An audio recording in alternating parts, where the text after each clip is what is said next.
Жеке өміріндегі жағымды жаңалықты біраз уақытқа дейін жасырып келген Тамара Асар енді тыңдармандарымен ашық жарқын әңгімелесуге дайын. Әнші жолдасымен таныстығы көпшіліктен жасырған жүктілігімен сол кезеңдегі уайымы жайлы жан сырын ақтарды.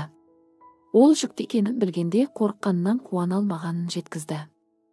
Тамара Асар күйеуі жайлы аз кем сыр шертті. Айтуынша жолдасы арғын руынан өзімен құрдас. Ұлты қазақ.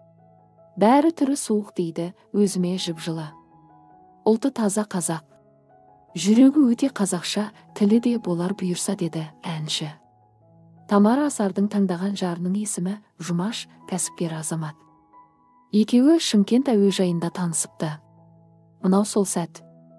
Шымқала әуежай, вип зал, өте қызық танысу, бөлек әңгіме. Просто комедия деп бөлісті Асар. Ал жүкті екенін білгенде күйеуінен жасырғанын ашық айтты. Неше түрлі ойдың жетегінде өмірі үшін қорыққанын да жасырмады. Мен одан әуелі жасырдым, вдруг деген неше түрлі оймен. Ал естігенде ешкімге айтпа, өзің де ұмытып кет, мен де деп бірден түрі қызық болып кетті. Қорыққаннан қуана алмадық екеумізде.